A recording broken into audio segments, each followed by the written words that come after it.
Welcome students on another video lecture on topic plant tissue culture.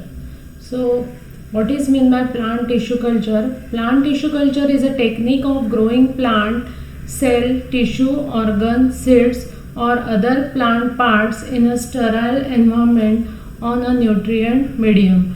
So this is the technique in which any organ or any cell or tissue of growing plant that is taken out and it is placed in a closed container with nutritive medium and sterile environment, and it will develop into another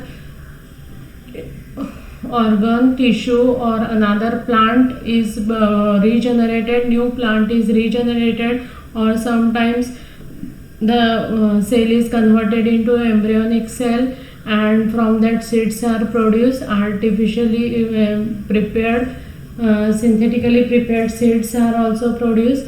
So this is the technique in which any part of growing plant, that is cell tissue, that is taken in a nutrient medium with sterile environment and it will develop into new plant.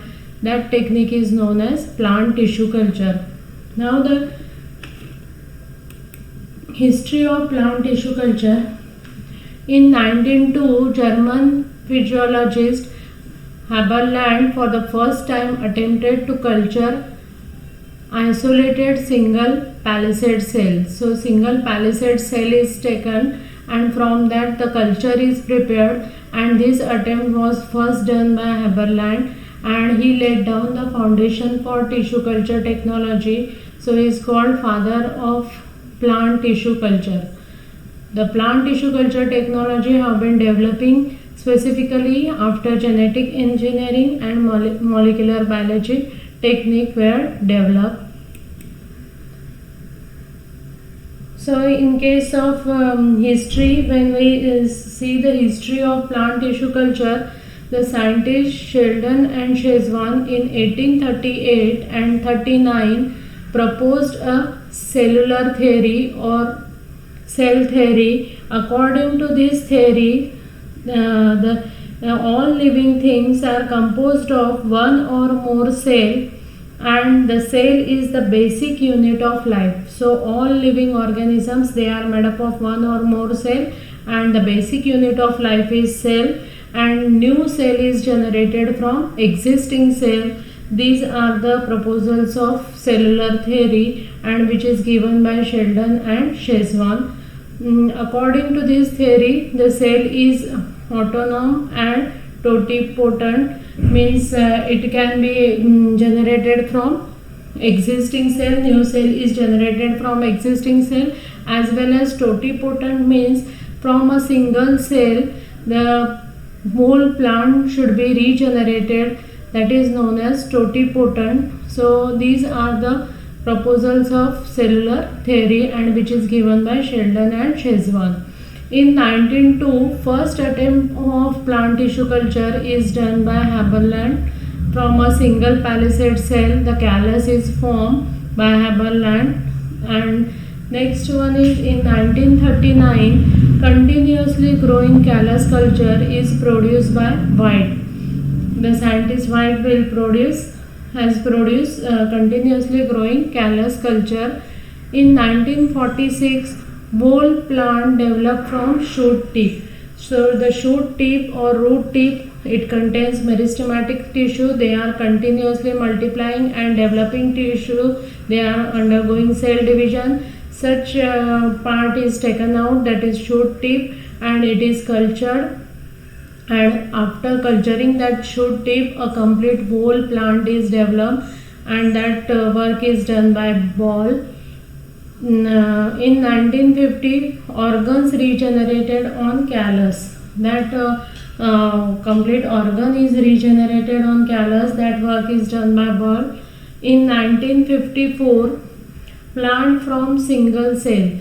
Single cell is taken and it is cultured in nutritive medium, and from that single cell whole complete plant is regenerated. That work is done by Mir.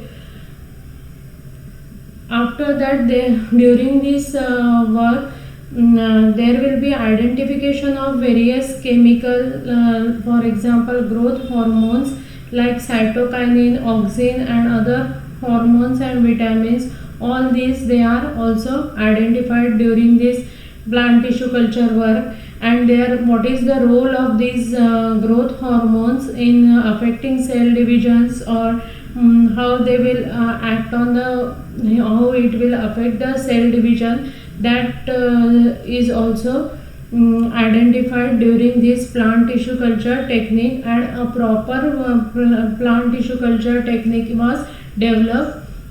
And in India, plant tissue culture was initiated during 1950 at an University of Delhi, and this initiation is credited to Sri Panchanam Maheshwari, who was working in the Department of Botany, who discovered the production of haploid, and that was the landmark in the development of in vitro tissue culture. In vitro culture of plant, the production of haploid is it is the landmark, and which is developed by the Maheshwari.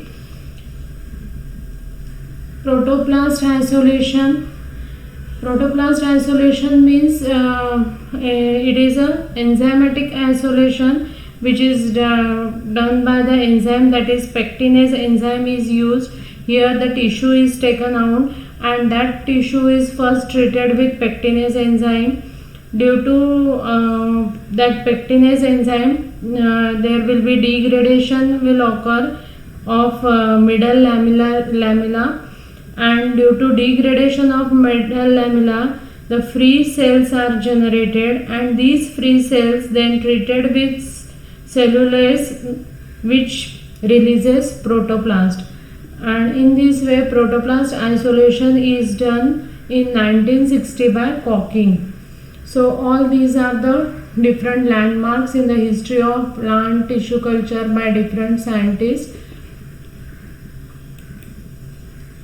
Now the fundamental principles of plant tissue culture. Plant tissue culture depend upon totipotency, means the ability of plant cell to regenerate into whole plant.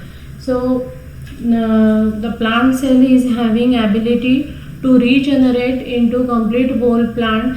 That ability of plant cell is known as totipotency. Plasticity, it is the ability of the plant cell to alter their metabolism, growth, development to best suit their environment. So the cell is taken out or from the growing plant, and it is cultured in the culture medium. So what are the different conditions which are applied during its growth? What is the nutritive medium? Which type of nutritive medium is added? What are the temperature conditions?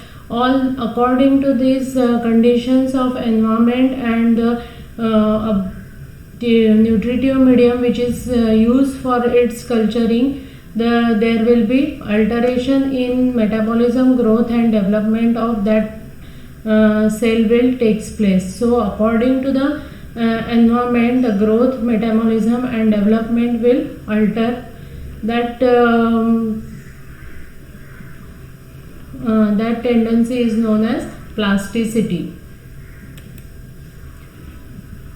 Now plant tissue cultures are generally initiated from multicellular tissue fragments called explant.